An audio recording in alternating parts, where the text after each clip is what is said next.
Good evening, this is Tacks from Zakka. Jacob. A delegation of Kashmiris has spoken at the United Nations Human Rights Council in Geneva. They have completely exposed how Pakistan, with the help of local as well as foreign terrorists who cross the border, has been carrying out mass killings over the last 40 years. And in this, both Kashmiri Muslims and Kashmiri Hindus have been affected. Even after the abrogation of Article 370 a couple of years ago, the number of terror-related incidents may have come down, but the threat is very much real, as was seen just yesterday in Pulwama on the eve of Home Minister Amit Shah's visit to Jammu and Kashmir. The question is, with what face will Pakistan now say that what is happening in Kashmir is indigenous, it is a local problem, and that it has nothing to do with the state-backed export of terror that Pakistan has been indulging in for the better part of the last 3 decades?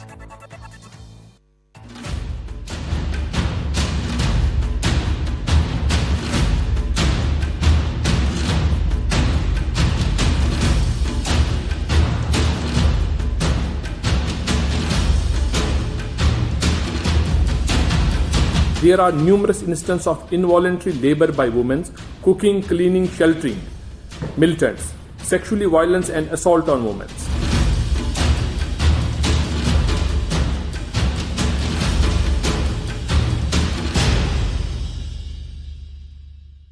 All right at the top, let's try and listen in to the full statement of one of the activists from Kashmir who spoke at the United Nations Human Rights Council, Shoaib Lone.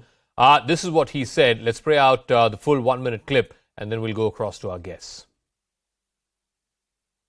As an activist, I have documented numerous such incidents where women are prevented from speaking out against these atrocities. It is well known how militants continue to use residential places during search operations against the wishes of locals. There are numerous instances of involuntary labor by women, cooking, cleaning, sheltering, militants, sexually violence and assault on women. Over the last few years, we worked on grassroots level to bring together voices of the victim families and women on the common platform to amplify their voices as well as the community-led effort for rehabilitation. To date, the families of victims of cross-border terrorism continue to live under fear and threat. I have a strong faith in the international community role to address these challenges and an increase in coverage of these incidents with a specific focus on women and reporting about perpetrators who gradually created an environment that would keep such activities in check. All right, I want to go across to our guests now. What is the significance of this Kashmiri delegation at the UNHRC? The body itself has been accused of being biased in the past. Will this move the needle at all in terms of the conversations in the Kashmir Valley? Let me go across to our guests who are joining us. RP Singh is BJP spokesperson. Majid Haidari, senior journalist, joining us. Dr. Tara Karta, former director of the National Security Council Secretariat, will be joining us. Dr. Qamar Cheema is strategic and political analyst from Pakistan, and Major General retired Dhruv Katoch is director at the India Foundation. RP Singh, let me start with you first. What is the purpose of this entire exercise when many in Kashmir feel that the UNHRC itself may be a biased body? We had a report by the UNHRC under the presidentship of the former chief of the UNHRC, Michelle Bachelet, which came out earlier this year, which India described as fallacious, as tendentious, and trying to build a false narrative. So if the whole organization itself is biased, and it is, of course, Pakistan is always rescued by its fair weather friends, whether it's China or Iran, then what is the point of this entire exercise then?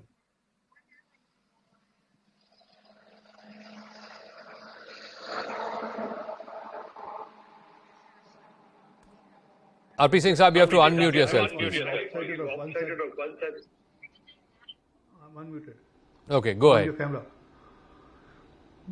Okay, this is one. There was a one-sided narrative being painted by Pakistan or friends of Pakistan. Although the countries themselves suffer from terrorism, but they would support Pakistan. Countries like Turkey and Malaysia would support Pakistan. But now, people within the country who have suffered terrorism from India, they go and speak out. Let them tell the world how Pakistan is abetting terrorism for their objectives. So this is exposing Pakistan in front of the world. And it's not defined to religious boundary at all. I mean, no one should treat it that it's confined to religious boundary. This is Aurangzeb was killed, Lieutenant Aurangzeb was killed, Ayub Pandit was killed. So many more Pandits who were Kashmiri Hindu Pandits were killed. Many more people who were working who were working there who was gone from other states were killed. So let the world know that Pakistan has been using terrorism as a tool for their sister objective of cutting India into 1,000 cuts.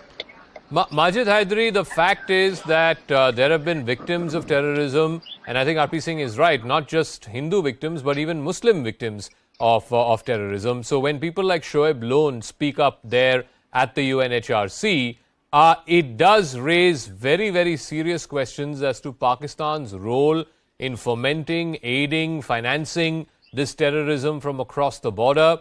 In fact, the last report that the UNHRC had put out, India had completely dismissed it, calling it overtly prejudiced and seeking to build a false narrative. The report violates India's sovereignty and territorial integrity. The entire state of Jammu and Kashmir is an integral part of India. Pakistan is in illegal and forcible occupation of a part of the Indian state through its illegal occupation. This is what the MEA had said.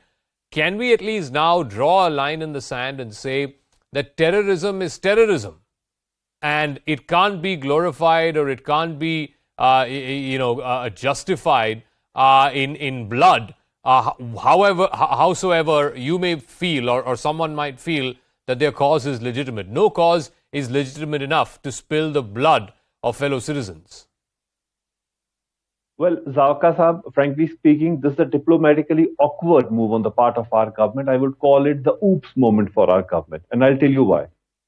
On one hand, it has been our strategic policy, our diplomatic policy for all the years, for all the governments, successive regimes, that Kashmir is integral part of India and it's our internal issue. Now, once we take Kashmir to the international community to showcase it, we don't leave it as an internal issue. We internationalize Kashmir issue, which goes against our national policy as an Indian state, not as the BJP government, but which has been our policy as Indian state over the years.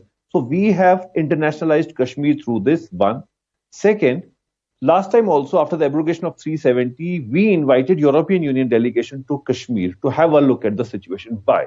If Kashmir is an internal issue and if Kashmir is integral part, why do we need nose poking of any foreign body? Now there could be a reaction.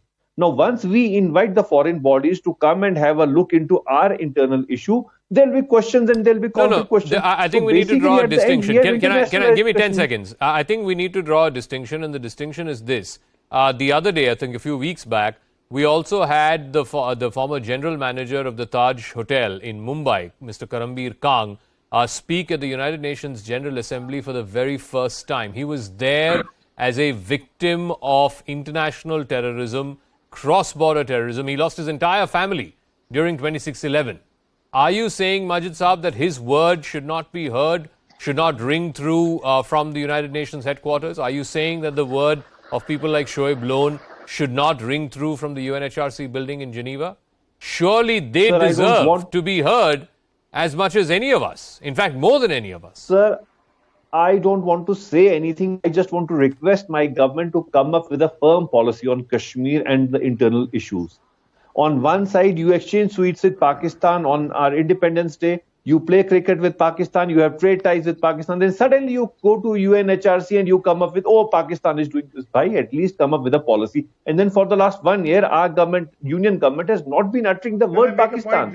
What is there? Okay. Why are we going into this proxy kind of then I'll go to Tarakarta after that. RP Singh, this is unfortunate, RP Singh ji. Please, okay, let him respond. Please. You've made specific sort of accusations against the central government and its policies vis-a-vis Kashmir. So let him respond. RP Singh and then Tarakarta after that.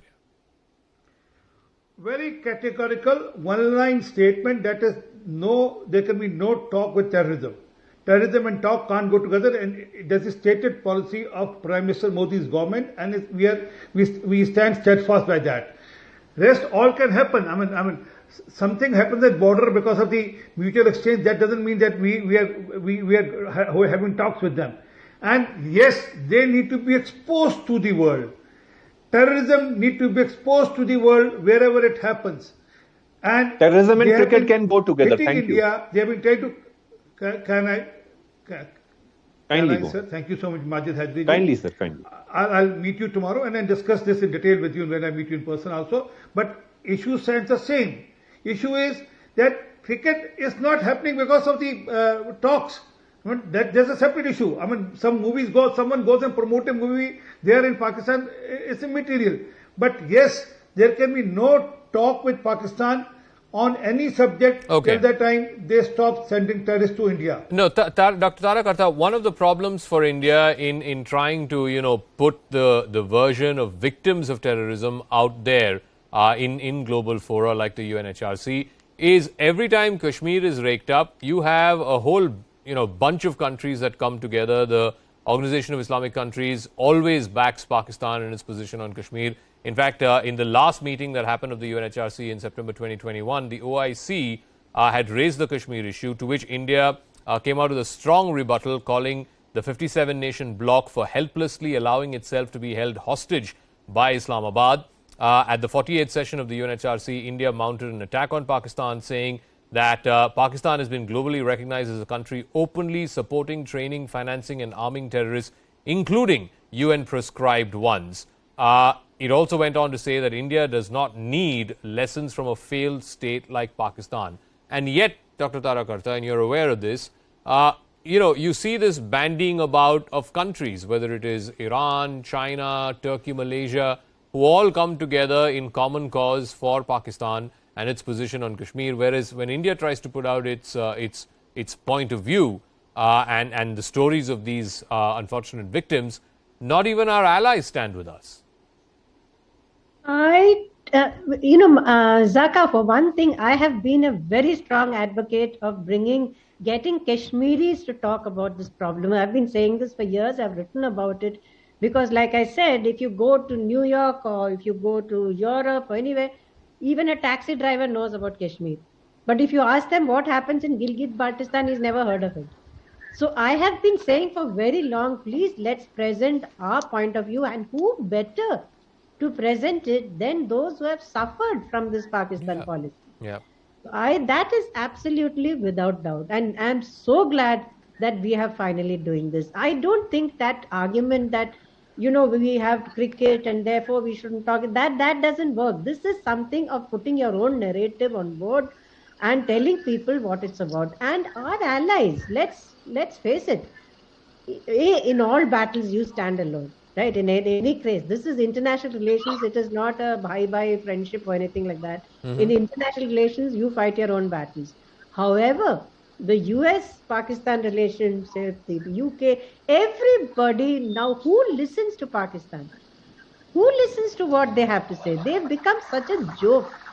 You see? So also thereby, when India and in Pakistan start sparring at the UN saying, okay, Pakistan has done this, that and that, it is never as effective as a Kashmiri standing up and saying it. I saw this in the US. I saw a Pandit stand up and he had tears pouring down his eyes as he spoke.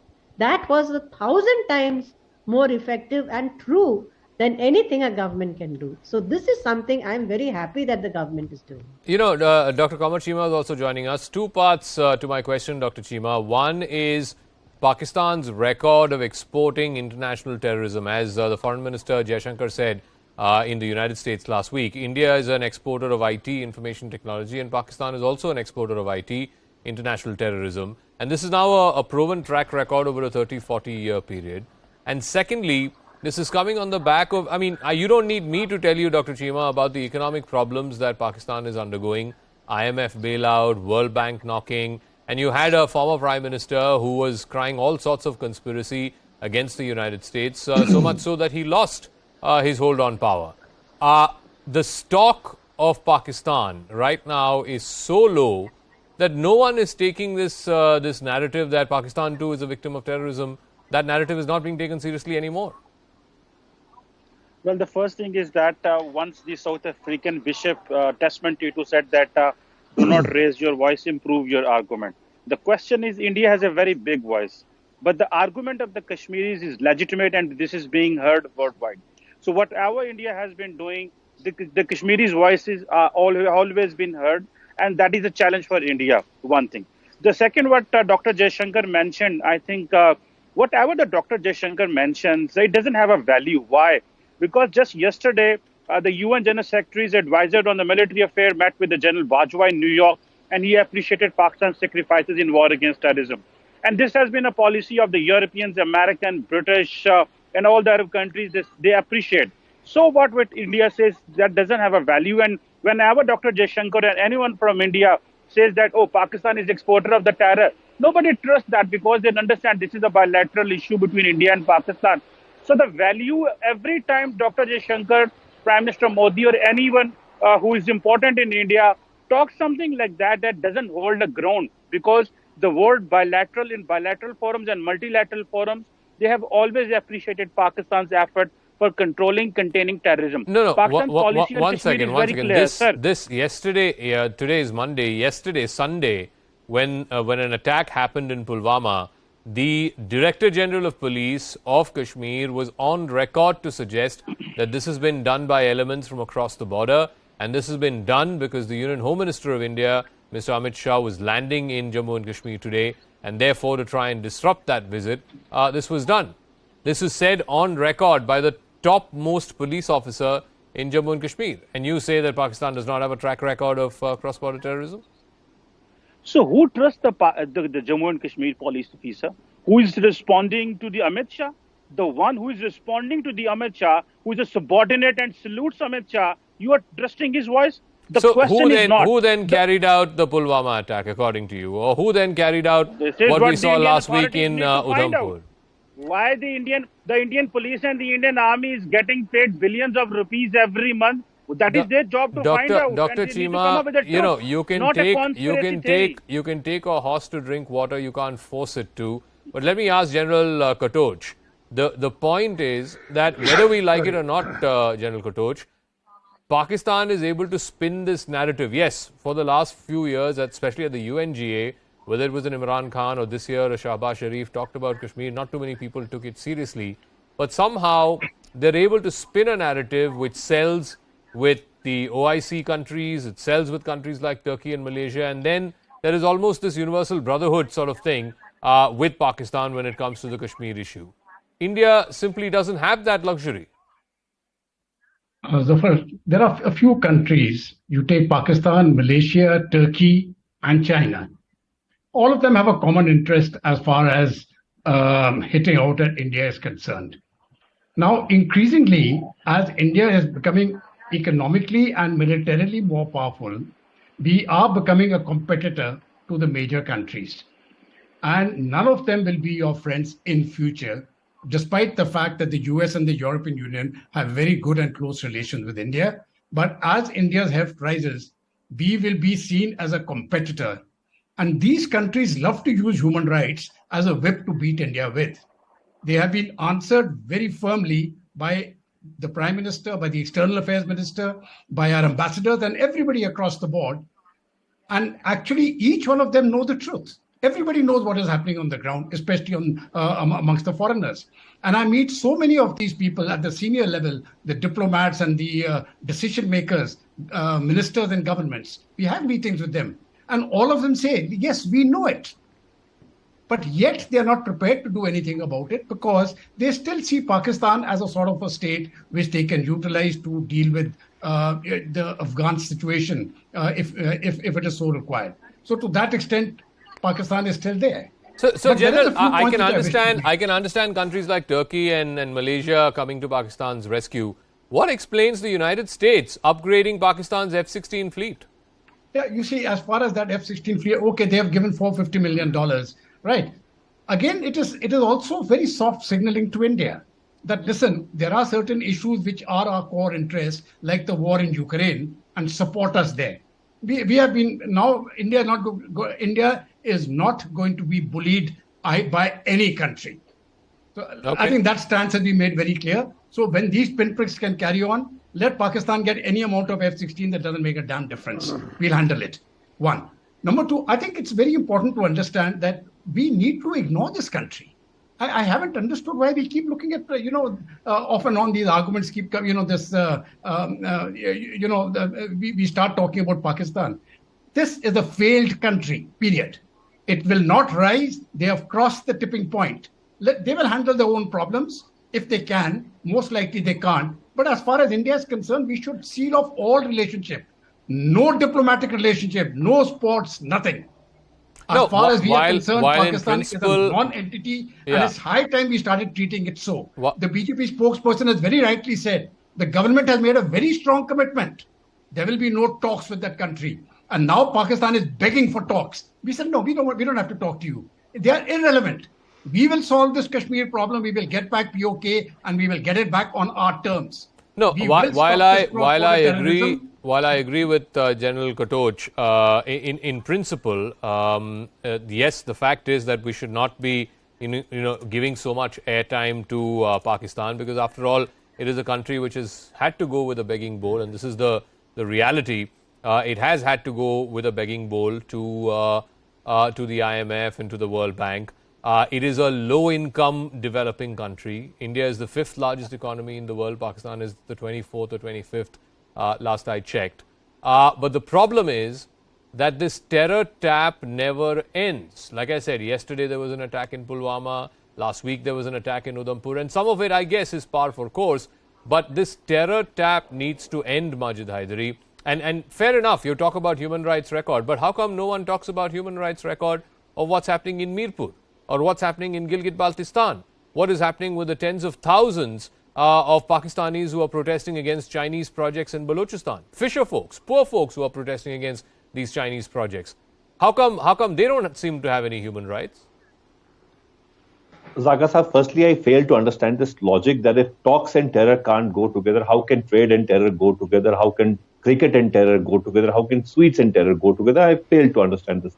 No, but cricket and terror are not going together. We're not playing bilaterally. Trade and terror, there is very, very minimal trade that's going on.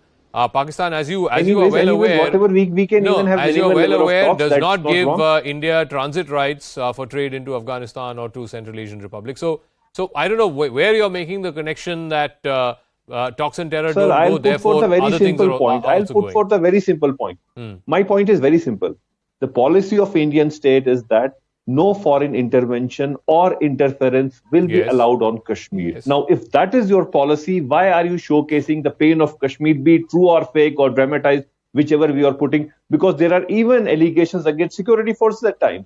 So why this kind of duplicity again on the part of BJP? I answered this in part in the previous time that you spoke as well. Don't you think Shoaib Lone's story should not be put out there for the world? Don't you think Karambir Khan's story should be put out there for the world to know? There is even story of Haidarpura girl who was weeping over the killing of her father. There are many stories which need to be told, but I am saying this is against the Indian policy of Indian state. So why are you making a mockery of your own policy? BJP basically doesn't have a policy on Kashmir, and that is what is getting exposed on the show. Okay. They knew how to abrogate 370, but they don't know how to take Kashmir forward. They have no plan on Kashmir, no policy on Kashmir. Okay. That is why when Honorable Home Minister you went and abrogated Article 370, लेकिन उसके बाद कुछ हुआ नहीं. आपने कहा कि आतंकवाद खत्म हो जाएगा, आतंकवाद तो अभी भी चल रहा है. I thought Majid Hazari would have mended his ways, but he still is a Pakistan sympathizer. He's not improving on that. So he can stay with that, and in this country, one has liberty to be Pakistan sympathizer, and he's using that as an advantage to propagate the point of view of Pakistan. But that point aside, let's to Mr. Kamar Chima, is Pakistan still under Financial Action Task Force grey list or not from last 4 years? You're talking about that Pakistan is being acknowledged and recognized. I mean, everyone knows that where Osama bin Laden was found, where Hafiz Saeed is, where other terrorists, where people like Dawood are. I mean, everyone knows that. And then any activity which happens in the world which is related to terror, ultimately the roots come to the Pakistan. Everyone knows that. And then you can keep going around the world, but ultimately you have been exposed. Even the Gulf countries don't support you anymore. And then China has a limited role to play now with Pakistan. They also know that how Pakistan is using them, rather they're using the Pakistan. So you are exposed well in the world, and then yes, it's high time that people around the world should know what's happening on ground. Again, it's not only Hindu Pandits or Kashmiri Pandits. It's even Muslims who are targeted by terrorists. Dr. Kamar Chima, if Pakistan state or elements within the Pakistan state have nothing to do with terror, pray may I ask you, why is it that Pakistan has been in the grey list of the Financial Action Task Force for the last 4 years? Surely somebody in your country must be doing something wrong. Well, I think Pakistan stated policies that we only support the Kashmir issue diplomatically, politically, and morally. This is the stated policy. But now coming to the question that why Pakistan is in a grey list, there are multiple angles to this. One is that we have been facing a strict American pressure when Americans were not having a deal with the Taliban, so they put us in the grey list, and the Indians took an advantage of that. The second point is that there are some of the UN security resolutions which were since long, which were pending on Pakistan, and they thought that this is the best time to invigorate those UN Security Council resolutions. And I think all Pakistan has implemented on those security resolutions. After Saeed has been sentenced, he's in the jail. The third thing is that now things are improving. Pakistan, the Americans have left the region, and the recent developments in the Washington over the period of time, things are improving, and Pakistan will be out of the grey list. No, forget about what Pakistan is doing to India. Can you at least guarantee that what's happening in your northern border with Afghanistan, where again, Afghanistan is accusing Pakistan of the exact same thing that India accuses Pakistan of? You are taking advantage of that terrain, you're sending in foreign fighters into Afghanistan, giving them shelter in Pakistan. There's a massive refugee crisis that's happening at the border as well between both those countries. Surely, if your northern neighbor and your eastern neighbor are saying the exact same things about terrorism emanating from the soil of your country, there must be some truth to it. It seems good to see that how you are just sympathizing with the Taliban, to whom against you have been fighting for so long. No, I have no sympathies. No, I have no sympathies. I'm just pointing you to the direction of, similar things being said both by India and by Afghanistan. It doesn't matter what the Indians say. It doesn't matter what the Taliban say. What matters is that the Taliban were hosting the Al-Qaeda and the ISIS, and Pakistan, along with the international community, has been telling them this is not acceptable. One thing. So right now the TTP, which is a globally designated terrorist organization, is hiding in Afghanistan, and Pakistan has all the right even to target inside. कितना झूठ बोलेंगे आप? So the Where point was Osama bin Laden hiding? I mean, you make a mockery of yourself. Who is this? Is this Majid Haider? Yes, this is Majid Haider. Okay, Majid Haider. No, where was Osama bin Laden found? For you, it is good to speak against Pakistan, to be a good citizen in India. I understand. For every Muslim in India, it is good to be anti-Pakistan, to be a good citizen in India. You have been working for America all the time. Muslims have to show you people always work for America. When did you speak for your nation or your people? Pakistan? That is not your fault, my brother Majid Haider. You have to show your loyalty to Can I just say one thing and I'll give Zara Karta the final word? No, one second. No Indian Muslim needs a certificate of patriotism from Pakistani citizens. So thanks but no thanks. No. One second. And millions of Muslims in this country, the day they decided to stay back in India in 1947 and not choose Pakistan. Since that day their patriotism has been proven. They don't need to keep showing that to you 75 years on. So let's leave certificates of patriotism away. Can you speak about you don't need to speak on their behalf or address their concerns. They're fine. Kindly do. I'll give Dr. Tara Karta the final word. I come back to the point that I made a moment ago, Dr. Karta. India is not going to town at these international fora talking about how the Balochis are getting treated. India is so squirmish about talking about how the Uyghurs are treated in China. Why? I mean, these are documented. Why? The Uyghurs don't have human rights. The Balochis don't have human rights. That's a good question, Zakka. But if I can just make one small point. The fact that these people were able to speak at an international fora, which means that Muslims in Kashmir have finally got a voice to say what they want against Pakistan. That is what this Kamar Chima should realize. They are saying the truth.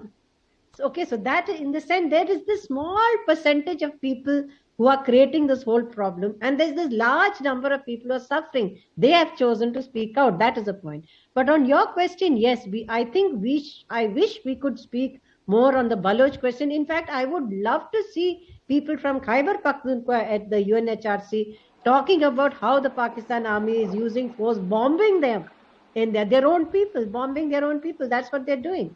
And that's what we need to see in the UNHCR, in other forums, and the Baloch, how much they've been tortured.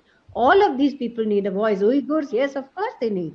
They need to be given a place as well. But for whatever reason we don't. But I think this is a good beginning. It's a beginning for us to set the picture right in terms of what Kashmir is about, that people have suffered, and you can only solve Kashmir if Kashmiris talk about it. All right. We'll leave it at that. I'm completely out of time, but I want to thank all our guests, and let's see how this story plays out. Like I said, the Home Minister is in Jammu and Kashmir for the next 3 days. We'll see how the narrative there moves as far as Kashmir is concerned. Meanwhile, the other big story tonight is coming in from the Congress camp. The Bharat Jodo Yatra has entered Karnataka. It seems it's causing more problems to the Congress than the kind of boost that the party was hoping. Rahul Gandhi has found himself in the middle of a controversy, a needless one, some would say. A picture of Mr. Gandhi appeared on the Karnataka state flag. Both the BJP as well as Kannada groups have taken offense to it. Meanwhile, the state Congress president has been summoned by the Enforcement Directorate, and now it seems that DK Shivkumar is in no mood to appear before the Enforcement Directorate. But where does all of this leave the Congress party? First, the story so far.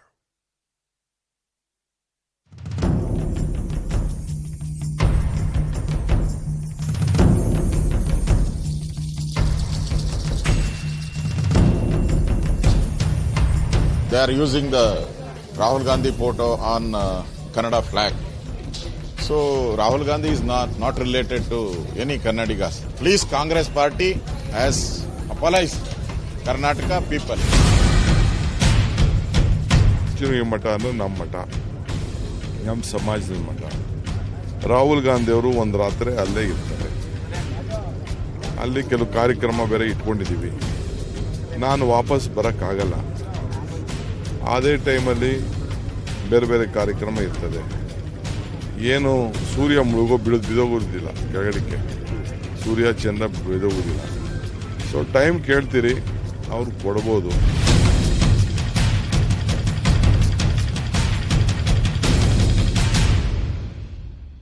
All right, RP Singh, spokesperson of the BJP, joining us. Mahima Singh, spokesperson of the Congress party. RP Singh, Congress for the last 24 hours has been circulating pictures of Rahul Gandhi speaking in pouring rain.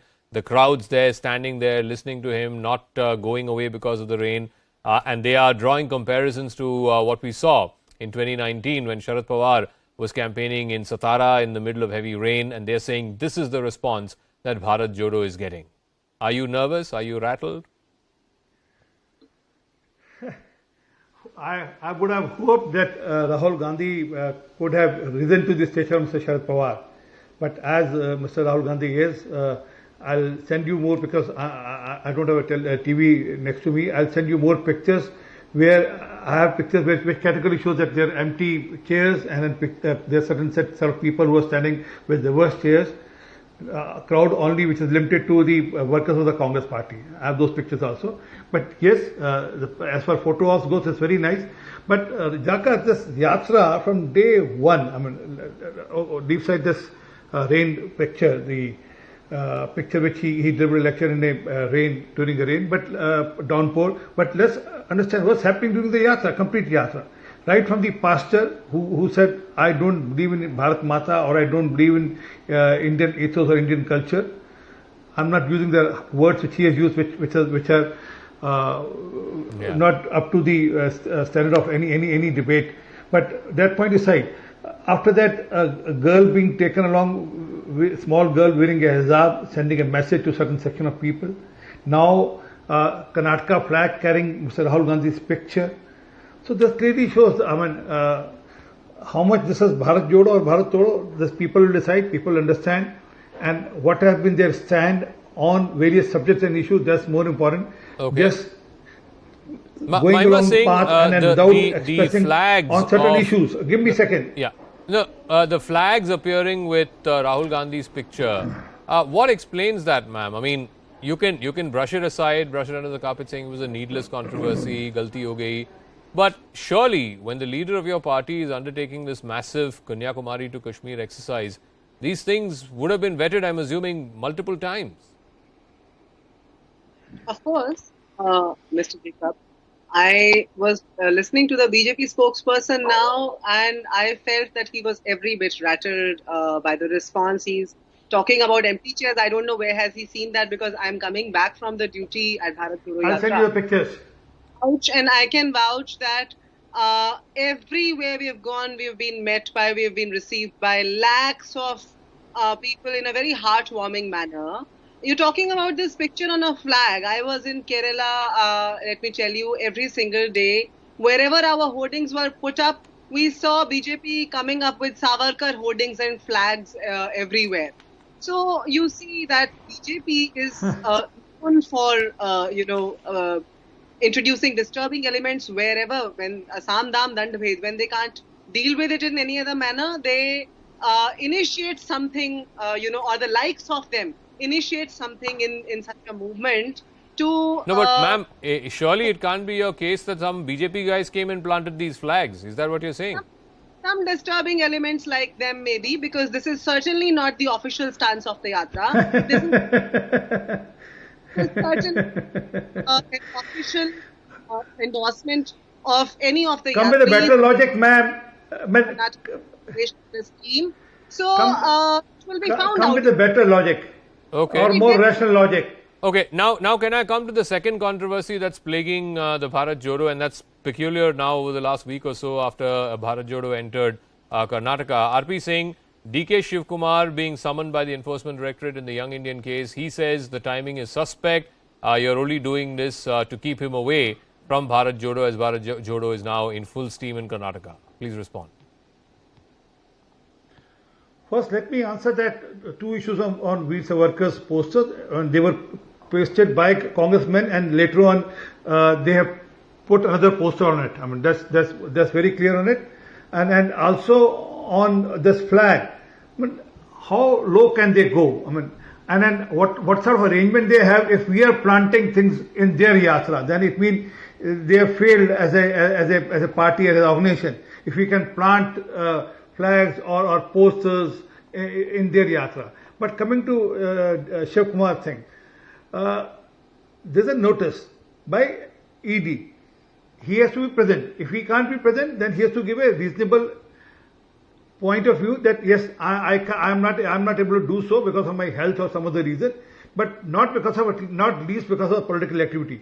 And if he has something to do, he can go to court and take a recuse. But I seriously doubt that court is going to give them any leeway on that he can be part of yatra and he can't be part of the investigation of the ED. Okay. Tomorrow there's an order by Supreme Court. For example, there's an order by Supreme Court. Can they deny that? I mean, they can't. They can't deny an order by Supreme Court or.